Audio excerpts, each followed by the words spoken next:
Welcome, Hi. everybody, Oh, to yeah. today's session of Value Added 101. My name is Naomi Blue Summers. I'm the operations coordinator here at the Wahoo Value Added Product Development Center. These webinars are something that we hold on a monthly basis, and we cover different topics, everything from packaging to marketing to regulatory compliance in a manufacturing facility. Today, I'm very excited to introduce Catherine Weinhold. She'll be leading us in a conversation about innovation today. Catherine, I'll hand it over to you.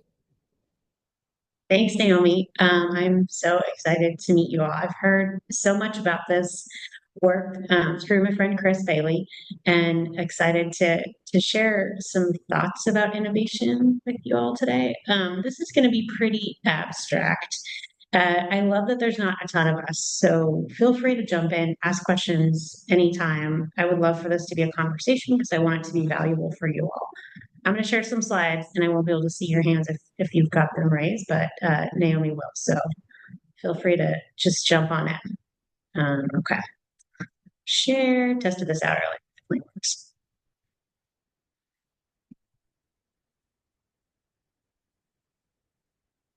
Okay. Okay. So we're going to talk about innovation and really a practical approach to innovation. My background, I've had a lot of jobs, been kind of all over the place, but I was invited to join the Adidas innovation team in 2014. And when I was invited to join that team, I was terrified. I was experiencing some massive imposter syndrome. I felt like maybe they made a mistake by inviting me to join. And so I did what I always do when I'm nervous. I went to the library and I checked out every book I could on innovation and studied the science of innovation.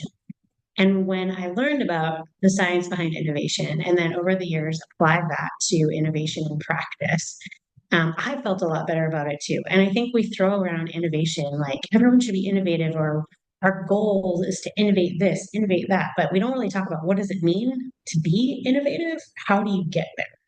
So that's what this is going to be focused on today. How do we prime our brains for innovation, and what are some tools that we can use to get there?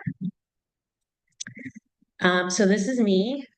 Uh, this is me at the Adidas headquarters, actually, standing on footprint of Stan Smith. Stan Smith are my favorite Adidas shoes. Still wear them, even though I don't work there anymore. I have two teenagers. I'm an explorer play type. So I know this is in the chat, and I think it was sent out before, but Stuart Brown is this incredible researcher who's done some really good on play and how it shapes the brain, how it affects our work, and how it affects our ability to be innovative. So I love this play style quiz because it helps you sort of discover what does play mean for you. And as we'll talk about later, play is really important for innovation. So I'm an explorer play type, which means I like to spend my time reading or traipsing through the forest and discovering new things. Basically, I play through learning.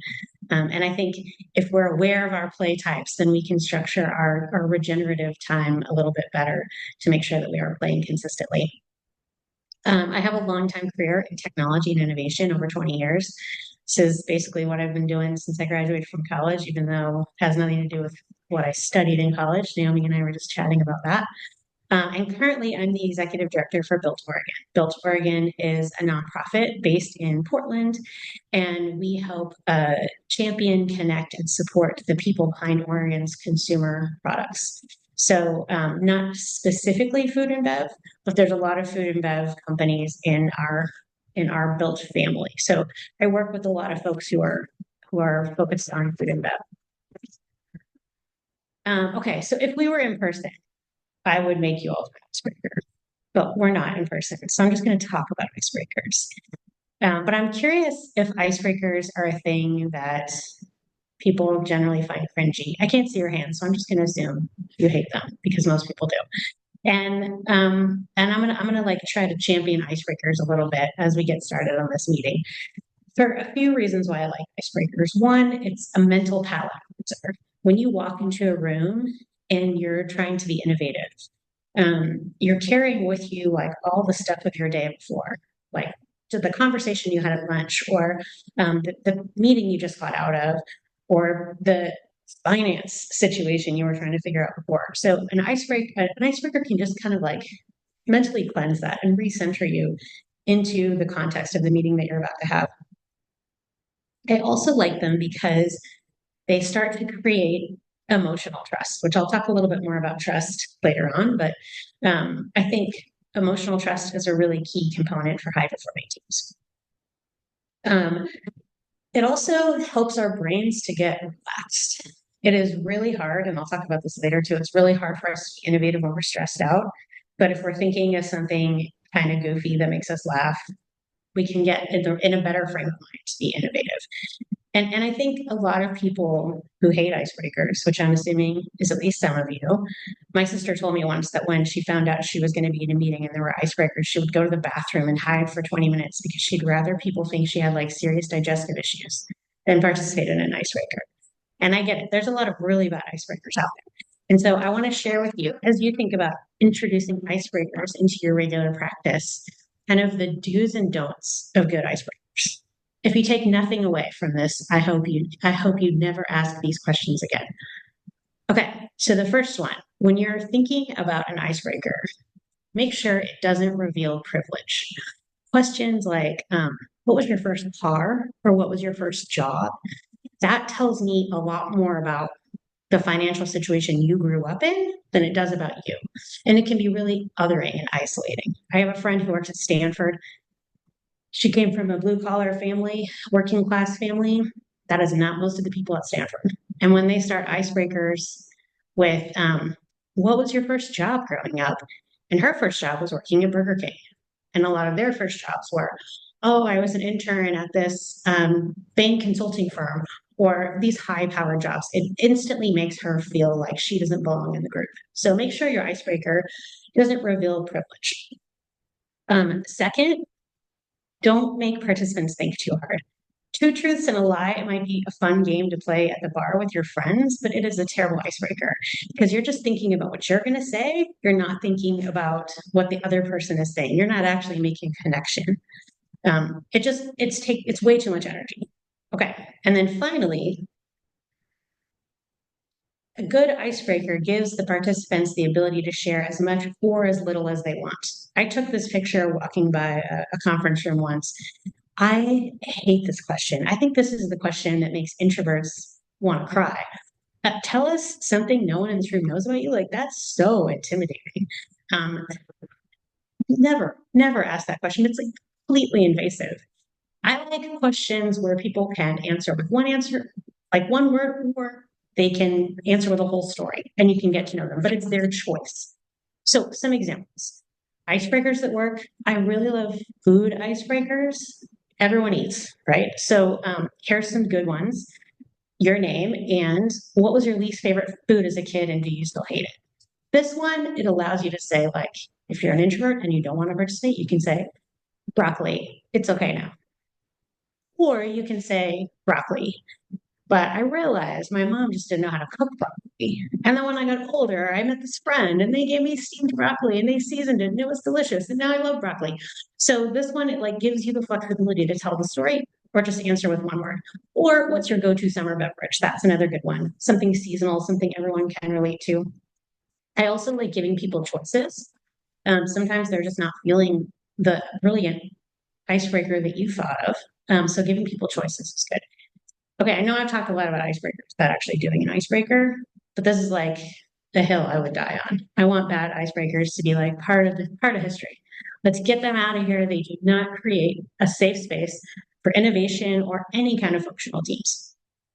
Okay, I'll get back on topic now. We're going to talk about innovation. So defining innovation. Again, if we were all in the room, I would have you like shout out answers. But I think the point here is that innovation is really hard to define. Everyone has a different definition of what innovation is. It's not always the latest technology or the most recent groundbreaking whatever. Sometimes my favorite definition of innovation, I'm not saying this is the only one, but I'm saying my favorite definition of innovation is innovation solves a problem consumers didn't even know they had. And that can be done with food, that could be done with technology, that could be done with almost anything. But it's solving a problem consumers didn't know they had. That's new. That's innovative. This might be an interesting challenge to come up with in food and bev, like what is innovation? I sat through a food innovation seminar recently with a food trend expert. And she didn't really define innovation, but she talked about how you can recognize food innovation trends as like they start in very niche kind of regional places like farmers markets, and then they go to maybe like specialty regional stores, and then they graduate to like health food stores that are national, something like Whole Foods. And then that's when you see them on the shelf everywhere. And she used oat milk as an example.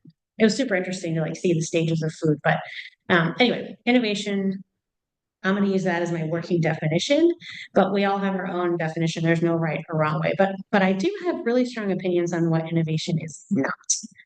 So I want to talk about this for a second. Innovation is not a single great idea or flash of brilliance. And I think that's a misnomer.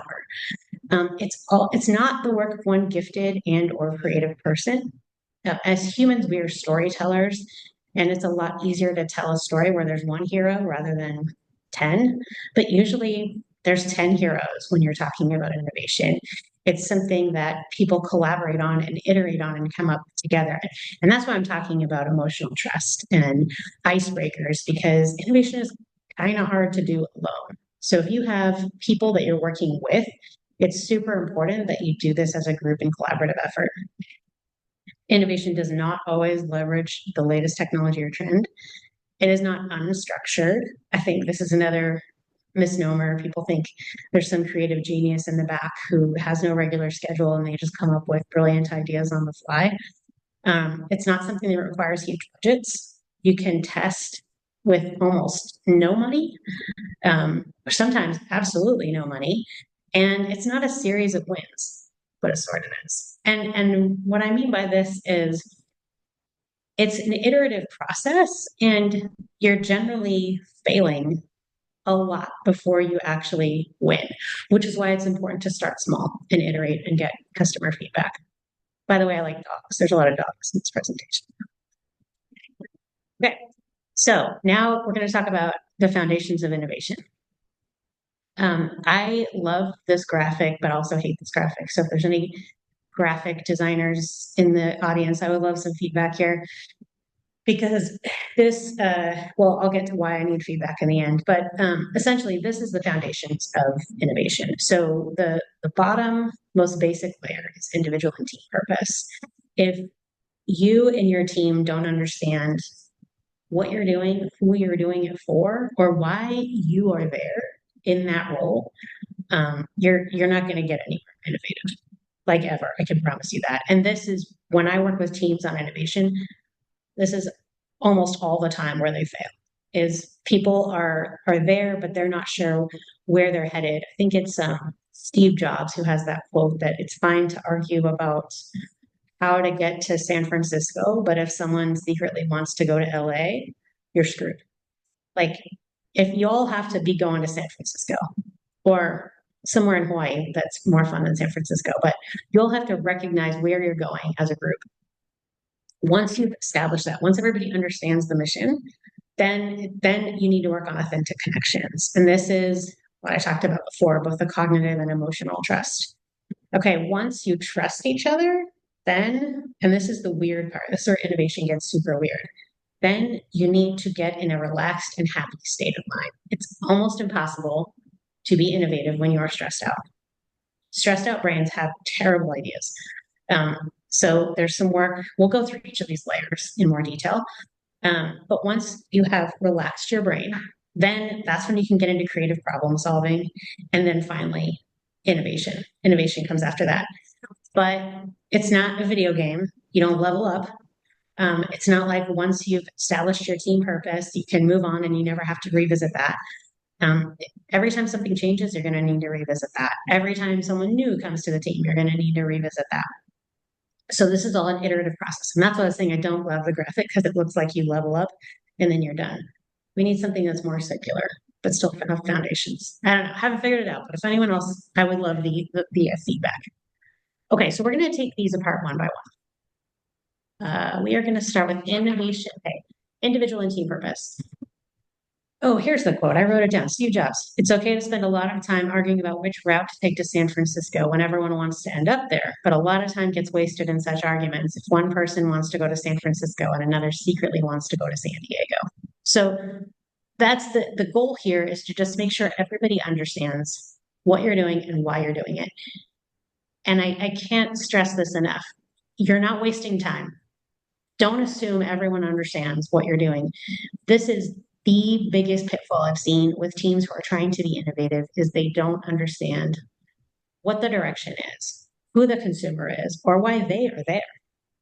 So some tools that I use for this. I like purpose workouts. So if you're getting people together talking about purpose, I'll talk about team canvas on the next slide, but also ground rules are also really helpful. These are things you can kind of co-create as a team and talk through this stuff. This is what team canvas looks like. And if you just Google team canvas, you'll find this, and you can download it. And there's a whole facilitation guide that goes with it. And it's a beautiful document. It takes a while. It takes about 4 hours to go through the whole thing, but you go through each of these segments. And what I like to do is I love in-person sessions. So I like to print it out really big and then get different colored post-it notes for each section. And then it's a really beautiful artifact at the end too. You can take a picture of it. But you go through people and roles, who's on the team and what's your role, and putting it up there like clarifies it. If you're not sure, what does Kelsey even do here? I don't know. Oh, that's what Kelsey does here. Oh, okay. Then it's helpful, because it's kind of like rude to ask, Kelsey, hey, what's your job? What do you do here? But Kelsey shares with everybody, then it's super clear. You talk about common goals, talk about personal goals. I love this one because, like, I'm going to just pick on Kelsey here, but if Kelsey is working on public speaking and that's something that she wants to get better at, then if everyone knows that, then it makes more sense if Kelsey gets more public speaking opportunities, right? Because that's something she said she was trying to work on. Then we go through values, needs and expectations. We set rules and activities, that things we want to adhere to as a team, assess our strengths and our weaknesses, and then come up with our purpose. And like I said, this takes a long time, like 4 hours, but it is 1,000% worth it to get everybody aligned and ready to go for innovation. I know it doesn't seem like this is an innovation tool, but it is definitely an innovation tool.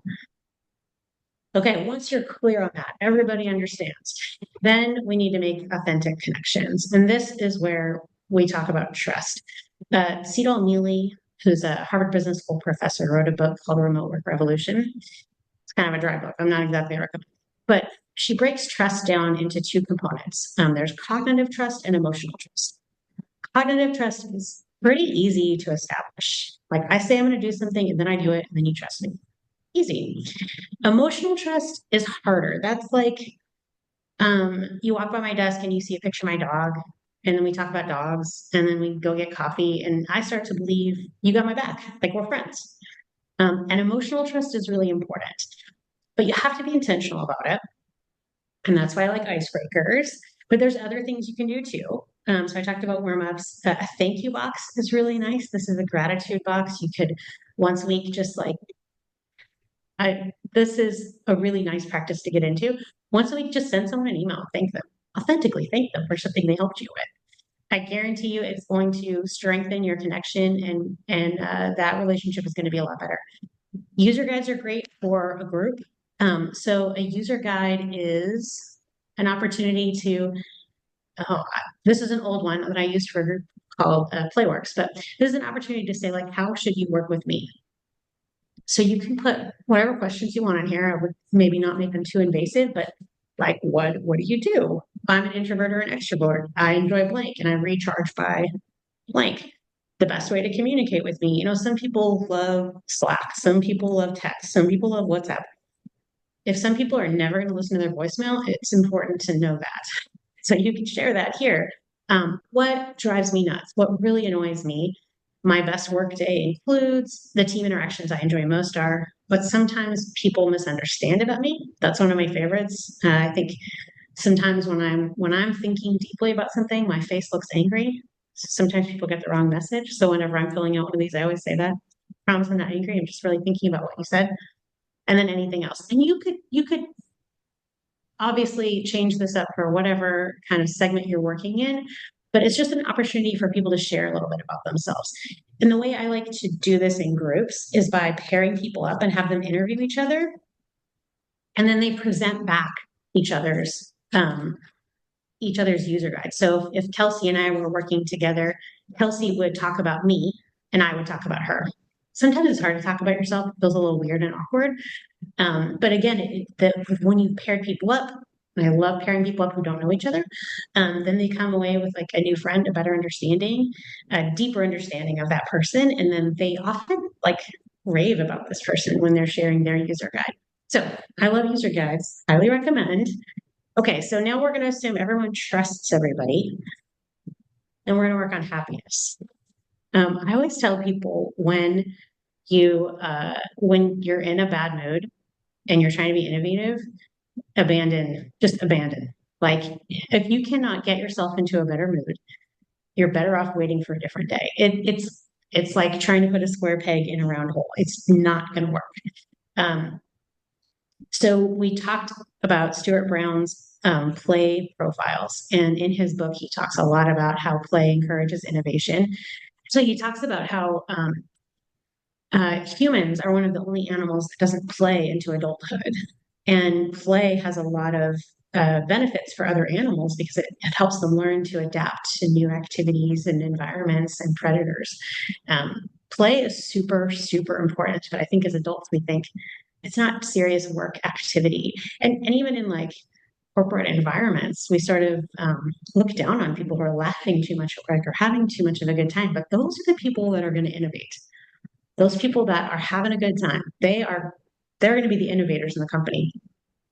I have a study to share about this.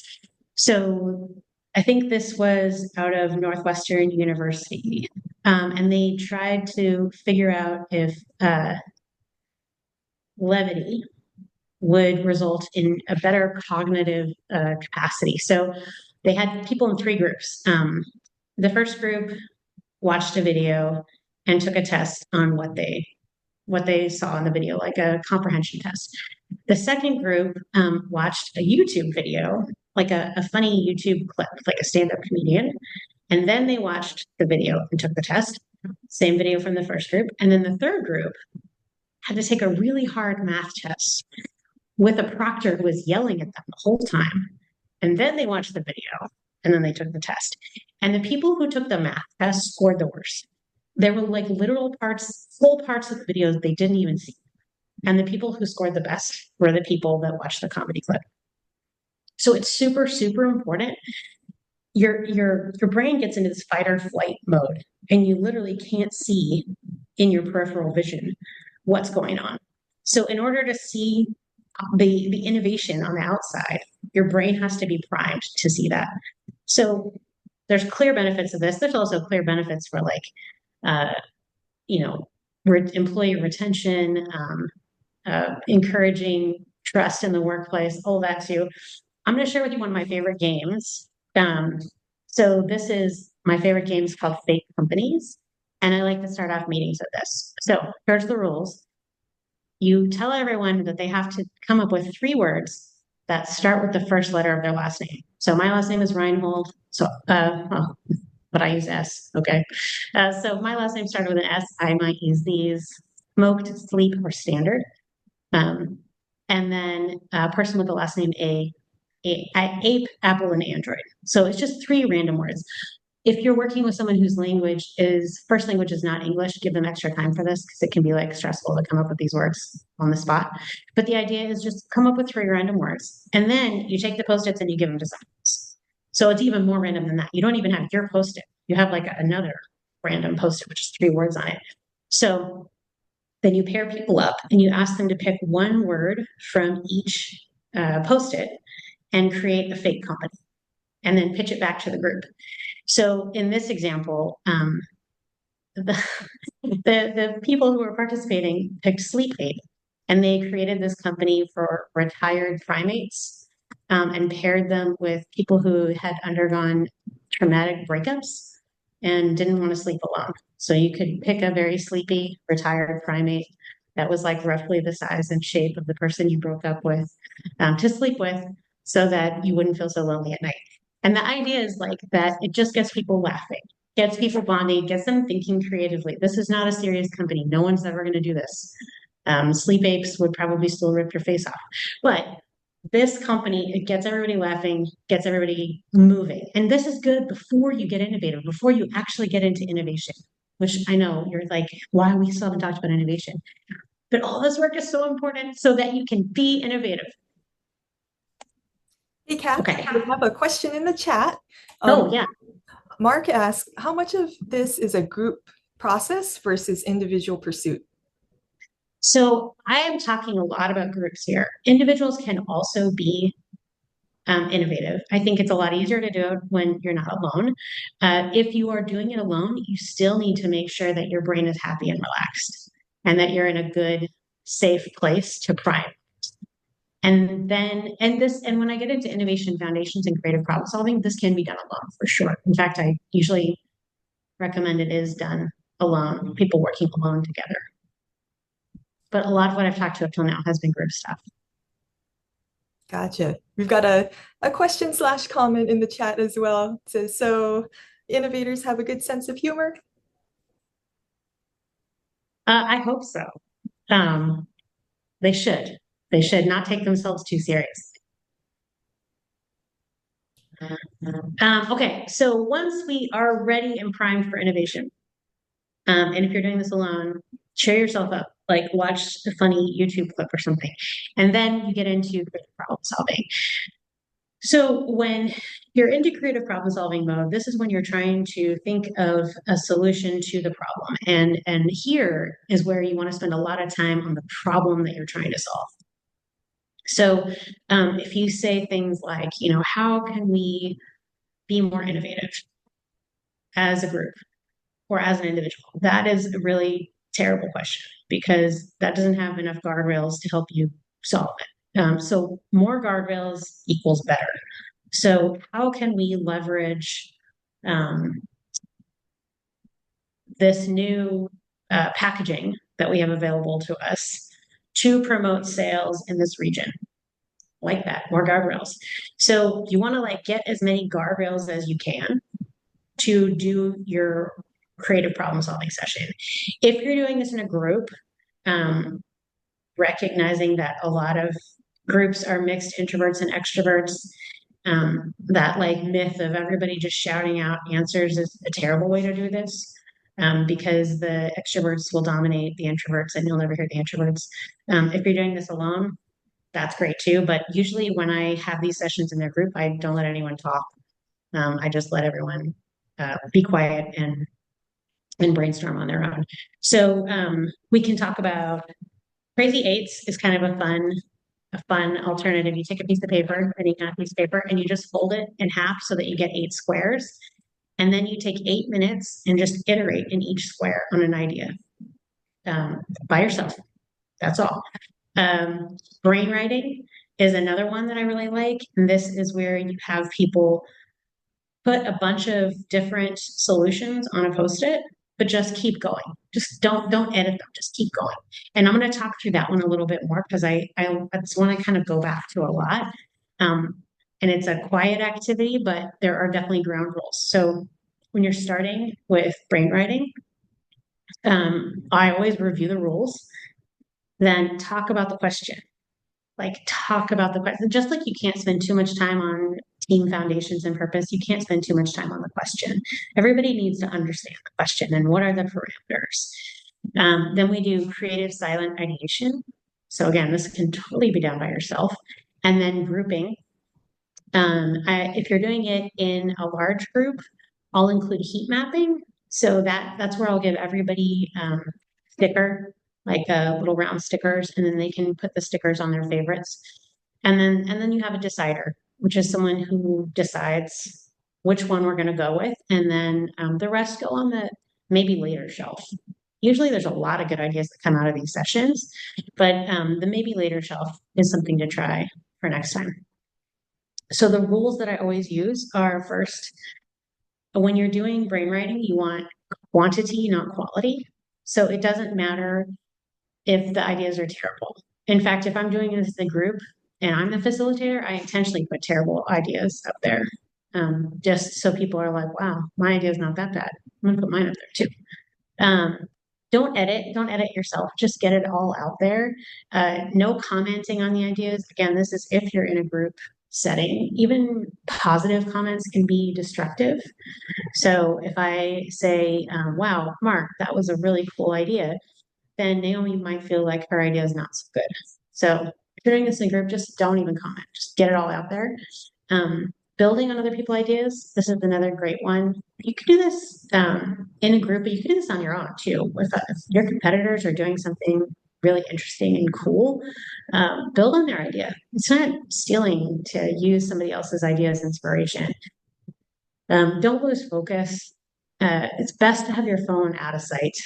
Just focus on this activity. And then my last and most favorite one is get weird.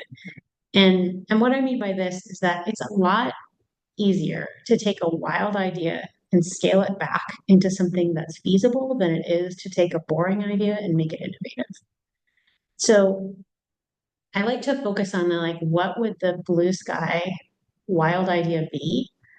And then figure out how to make it happen rather than start with, oh, but we only have these materials, or we could only start here. We only have this much budget. That may be true. That may be true. But you can always scale something back to try and test rather than just taking what everyone else is doing and trying to call that innovative. Um, so then once you've got your really great idea, you've done this session, you've done it with yourself, or you've done it with a group, and you've got your great idea, then this is where innovation really begins. So all you've done so far is just come up with some fun ideas. And an idea is cheap. Um, I love good ideas, but when people are worried about like someone ripping off their idea from oh, what's that fundraising website? Kickstarter. I'm like, that's an idea is easy. The work is actually like building the product. It's building the company. It's building out the idea and really testing it. So that's what innovation is. And although it's the smallest one on the top, it's really like the longest slog. It's not glamorous. It's not fun. It's a really diligent project management. It's always revisiting foundations. It's making sure like if you're hiring people, you're hiring for innovation. So this is taking the idea, testing it out. What's the least effort way you can test out your idea? That is also like a really fun challenge. Like how can you take your wild idea and put the least amount of effort into it so that you can effectively test it? It could be something like a PowerPoint presentation for a product that doesn't exist, or it could be a small scale production to try to get feedback at a party. There's lots of ways to start this, but starting small and iterating is super important because if you're really working on something innovative, your first try is not going to be your final try. It's not going to be your final product. I can almost guarantee that. I mean, I don't know everything, but I know I've never personally worked on a project where our first try, we knocked it out of the park. Our first try is something that, in fact, if your first try, you knocked it out of the park, then you waited way too long to launch. You should have launched way earlier because you got a little too precious about that. So this is a process where you're always testing and iterating. It doesn't always feel good. Sometimes, especially if you've tried 47 times and they've all failed, it can feel really demotivating. So revisiting those foundations, making sure you're still in that relaxed and happy mindset to do innovation, to be innovative, and recognizing that is this long slog is super, super, super important. Cannot stress that enough. Because it's an ongoing process. And in this day and age, when there's so many companies out there, so many people doing interesting things, we're constantly needing to be innovative. So we should always be thinking of, what's next?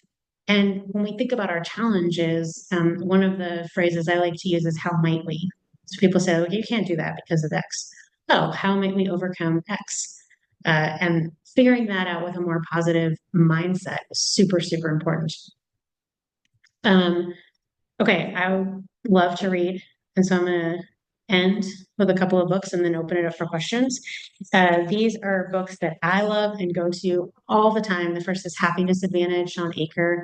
He talks about the science of happiness. So if you were intrigued by like that study with the people taking the hard math test, that's in there along with a bunch of other really fun stories. Sprint. So this is Jake Knapp. This is the Google Sprint process. And this is a super, super interesting process. I wouldn't do this one alone, but you could do this with two people for sure. This is a 5-day process, and every single hour of every day is scripted. If you read this book, they'll walk you through it. And you go from starting with a problem on Monday to having a prototype that you're testing with consumers on Friday. It's very intense, but if you're trying to move fast, this is a great process to go through. And like I said, you don't have to invent it. I said in the beginning, innovation is not unstructured. Like these people have got a process. You don't have to invent one. Try this. Another one is Unleashed. So if you are a leader, you're leading teams, Francis Fried and Morris, they, in my opinion, they're the owners in this space. They know everything there is to know about leadership and unleashing the creative genius on your team. And then finally, Stuart Brown's play. I talk a lot about Stuart Brown. I just love this guy. Fun fact, if you are a reader and you email your favorite author, especially if it's a nerdy academic book, they're 100% going to email you back because they don't get all the fame that other people get. So they get really excited when people email them. So anyway, Stuart Brown, he's fantastic. Take the play quiz, figure out what your play style is, figure out how to play some more. Okay, that's it. That's all I've got. I'm going to stop sharing so we can talk and can see your faces. So folks in the audience, please feel free to unmute yourself if you'd like to ask a question or make a comment. Um, you see that Mark and Michelle added some questions into the chat. Would you care to unmute yourself and ask?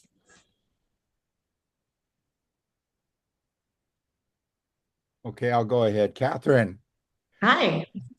so I asked the question of you want to when you're putting a group together, I've had horrible experiences with some groups and I've had some pretty decent experience with groups, and I can't believe it's just the process. I suspect there are some people that you want to invite into the group and some people you do not want to invite into the group. So how do we select the people to get involved with a group? That's a great question. I and I'm mixed on that because I think that probably the people that weren't great, maybe if they'd spent some more time on those bottom layers, might have had an opportunity to be greater. But generally, people that should be in the group are people that are invested in innovation, who care about seeing what is the next innovative leap and how they might get to the next level. As long as they're interested in the outcome and they don't feel like it's like an exercise that they just want to dial it in, um, those are good people to have in the discussion. More specifically, I like subject matter experts. So if you're looking at like innovating on uh, a customer service process, for example, I would get a customer service agent in the room, someone who like intimately knows the process, um, someone who has the power to decide. If it's a bunch of people who are like sort of interested, but nobody has the actual power to decide what is the next innovative thing that should be done, that can be really tough. So make sure there's someone with some decision power in the room. Um, and then a good mix of people, I think, who are attached to the project are important. Are there specific examples of people who you've seen like it didn't work out? Not, I'm not asking you to name Yeah. names, but like Well, profiles of people. well, I think I think if we I don't want to say think out of the box, but I might have a problem. I think a lot of times we put ourselves in a box that we really shouldn't be in. And so if we're tied to a corporation and we tend to only talk to our coworkers, I think we're kind of missing the boat here. And if we're looking at innovation and, the whole idea of this innovation center is to produce food products that don't exist and to scale them up. And it's Mm, not happening naturally. So why is that not happening naturally? And one of the observations I'm finding is the people that talk about innovating are not the people that are producing the raw material. And so there's a huge disconnect between those two ends of it. And then the links, the number of steps that are needed to get from the raw material to a scaled product to a product that gets exported to get the blessing of the regulators or to get the funding of it. So there's, maybe a dozen different types of interest groups that are involved in this. And I think they're antagonistic to each other. So I just see a nightmare of getting all 12 of them in the same room. mm, And things yeah. don't move as a result of that. Yeah, I can see that. So once we're talking about like scaling and distributing, that's not innovation anymore. That's where you've already got a great idea and you're ready to scale and distribute. So maybe those folks aren't I'm necessary for not the sure about innovation that. discussion. I'm not sure about that. I mean, I'll give you a real life example. So we're Okay. raw material, everybody can sell the raw fresh produce. It's not a problem. That's simple to do. The distribution exists. There's all kinds of ways to do it. The value added side of it's tricky because there's new regulations that come in and there's a huge investment in equipment that needs to be get involved with it. And then turns out that it doesn't work really well. And then later there's a new technology that comes into play that might be something else. So it's a continually very dynamic process that's going on that's going in here. So just because there's a product that's out there already, that doesn't mean that's going to continue. Uh, Mm, you know, Oranges, those used to always be sold as oranges, but what's everybody's buying now is orange juice. And as one example. So that whole value added side of it is yeah, it's existing distribution, but we're finding a new product, a new form, or a new way of doing it. And that sometimes comes from new technology that exists. Freeze-dried products, for example. Frozen technology changed food Yeah, that's right that's what away. I'm saying. Because in this one is okay. Edwin, yeah, that might have just been a mute mistake. So I think I hear what you're saying, Mark, is that maybe everyone is needed at the table, but it's tough to get everyone speaking the same language and working together. or what comes first, get it started, get things moving, because otherwise we're circling the wagon and we're just shooting arrows at each other and nothing happens. I think that's part of the problem we keep running into all the time. Yeah. And what I'm But finding is when things really do happen, it's an individual just grabs the bull by the horns and just moves it and then pulls the group along with them. It's like the innovation, there's more of this monkey see and monkey do kind of stuff. So some of us are naturally adventurous and some of us are more followers. So why do we have a bunch of followers in a group to come up with a new idea? yeah, if there are people who are not interested in actually contributing, then they shouldn't be part of the group. But I wonder if maybe they haven't felt empowered to contribute. I think this kind of goes back to that laying the foundation of who's there, why are they there, and making sure everybody's clear on roles and expertise in the room, and then really working on that, developing authentic connections. If there's antagonistic relationships, it's going to be really hard for innovation. Not that you can't have conflict in innovation. If you and I uh, if we're arguing about the idea, that's fine. But if we're arguing with each other, like as humans, that's where things break down. So I think it's super important to like lay the baseline for what are we doing here? What problem are we trying to solve? Are we trying to solve a problem specifically related to oranges and framing that problem up? And then who's invited into the room and why? Why are they invited into the room so that we all understand everybody's area of expertise around the table? Is how I would probably handle that. Does that make sense?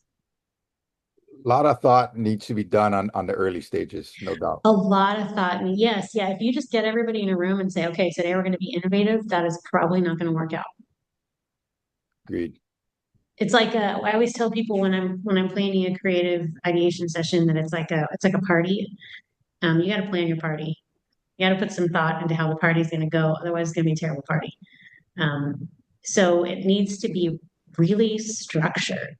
into the approach. And then also, especially if there's antagonistic relationships, making sure that creativity is done in a way that invites everybody's voice, which is like why silent ideation is really good rather than people shouting stuff out. Or I've seen like, the person in charge, the leader, just like folding their arms and leaning back on a chair and just yelling things out. Like, oh, those are the worst sessions. Can I chime in? Yeah. So my name is Michelle. A lot of the problem I think, and if you could figure this out, is we don't value farmers.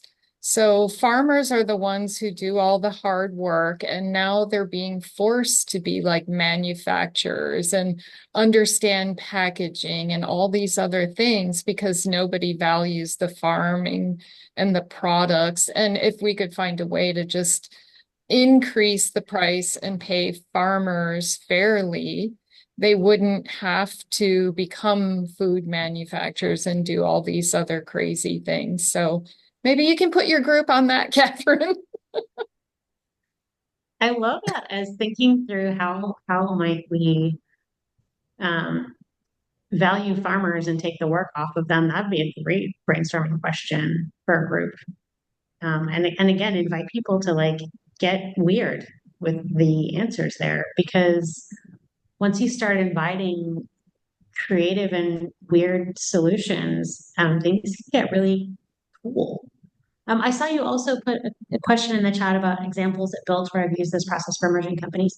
So I've only been in my role 4 months, but I have had a couple of experiences. I can share one of them, working with a very small founder who makes salsa, very, very good salsa, and is struggling with cost of goods because they are really anti-plastic.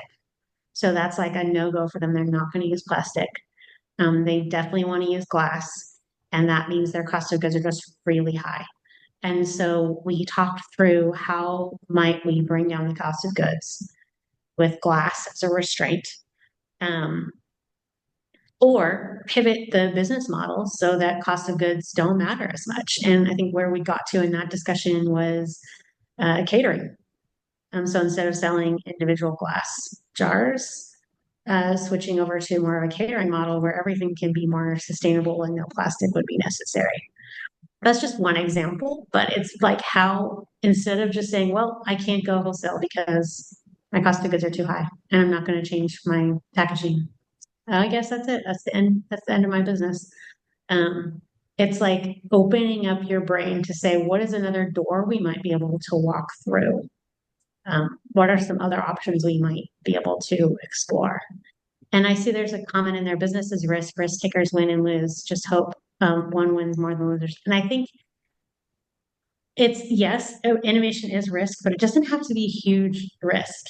You can test really small ideas. You can test, like I said, try to figure out like the easiest and cheapest way to test your idea before actually investing a lot in it. And one way is having conversations with your target market. There's a great book, I didn't put it in the presentation, but it's called The Mom Test.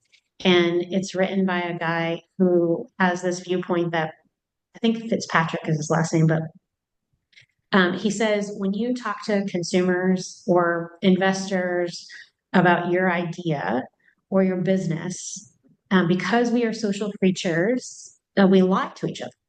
So if you're having a face-to-face conversation about your product or idea with someone, and you ask them if they think it's a good idea, they're going to say yes, but they're probably lying to you because it's like uncomfortable to say, no, I don't like that idea, or I don't think it's a good idea. And so he says you have to go into these conversations assuming everyone's lying to you and you are responsible for structuring your questions in a way that people can't lie to you. And it's called the mom test because he says if you structure your questions the right way, even your mom can't lie to you. So it's like a way, how do you even just take an idea and have conversations about it? You haven't invested anything into it. You're just testing it out. But how do you do that in such a way that you can get real feedback? The book is only like 120 pages long, so it's a really quick read. If you are comfortable with AI, there's a PDF copy out there, and once you read it, you can upload it to an agent and train an agent on it, and then ask the agent to come up with questions for you, which is helpful. Definitely recommend reading the book though, because AI is dumb and will come up with some wild stuff, so you need to edit it. Hi, Catherine. Hi. Hi, how you doing? A great presentation, fantastic, I love it. I got a request. Could you give us some tips on how to try to get close to an innovative meeting on a Zoom call? How to do this on our Zoom call? Yeah, because Yeah. so many meetings are now forced onto the Zoom platform. So, what you've been talking about is fantastic if they're all in the room. What about we're Yes. sort of spread out over electronics? I should have talked about that more. Thank you for calling that out. There are ways to do it on a Zoom call. Especially if you have, I would say more than 7 to 9 people is too big if you're really trying to be innovative.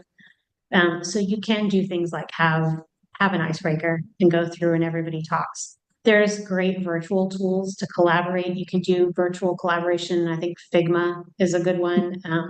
Google used to have one that I loved. They sunsetted it, which is lame. But virtual post-its, you can do virtual post-its together. I think if you're doing a Zoom call, it's super important that you have a facilitator, and the facilitator is not a participant. They just make sure all the tech runs smoothly. They make sure everybody gets a voice, a chance to contribute. And then they wrap things up and talk about next steps. Having that taken off the leader is super, super important. And I've done this before with other teams where we'll like do this as favors for each other. If I'm not involved in another team's work, but I'll facilitate for them if they facilitate for me, kind of like a trade situation. And then following up, there's tons of like virtual co-working tools that are really good and useful together, like project management tools when you're actually like in the innovation stage. Great, thank you. I'll start digging into all those tools, and hopefully I can do a Zoom meeting that will be productive in innovation. Yeah. I love the comments about Hawaii. I am not well versed on like what's going on in Hawaii. I've never even been to Hawaii, and I feel a little embarrassed saying that. But I can't speak to like what's specifically happening in Hawaii. That's maybe more of a Naomi or Kelsey or Chris conversation.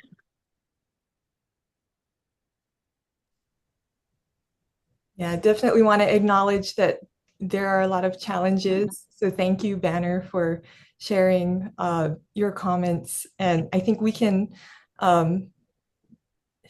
lean on what Catherine shared in the beginning of her presentation today about it's about building trust and thinking through the innovative process. She gave us a few different approaches to try out, and it's not necessarily going to be successful in the first try. It's a super iterative process.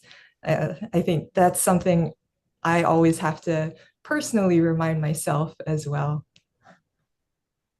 Yeah, it requires some resilience. You got to keep going even when you've failed, because that doesn't mean the end. It just means it's time to try something new or pivot or tweak. I think that's why, sorry, I know we're getting like close on time here, but I think that's also why it's really important to have your question in mind. What is the question you're trying to solve? Because if you're clear on the question, then you can be more clear on what is the criteria of success. And when I'm in the middle of an innovation and I'm testing something out, I like to be really clear about my hypothesis, and make it as specific as possible. So like, I think that if I change my packaging to call out the health benefits of this particular ingredient, I am going to increase market share among this segment. If I'm super clear on that, then I can measure success more than I think if I change my packaging, I'll make more money. Like it's having like a really clear hypothesis of the problem you're trying to solve and how you're trying to solve it is better, in my opinion, in the experience. Even though almost 100% of the time, my first try, I've been completely wrong about my hypothesis. So kind of tying in that statement and the questions that we've been discussing here. So how do you not get caught up in the how or the process or, how is this idea, how are you going to do it? How do you not let that bog you down when you're trying to be innovative? Well, once you are trying to test it, then that's when you need to figure out the how.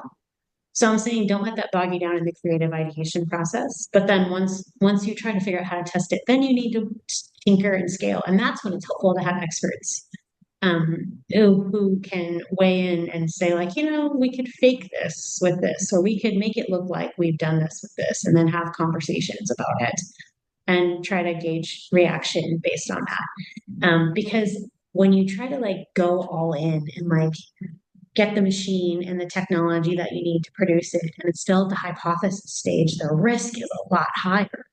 You could potentially be risking a huge financial investment for something that you don't know if it's going to work yet. So then that's where you can also get creative and like, how can I test this in a really small way? Like, what is the least amount of effort I could put into this to get a valid test?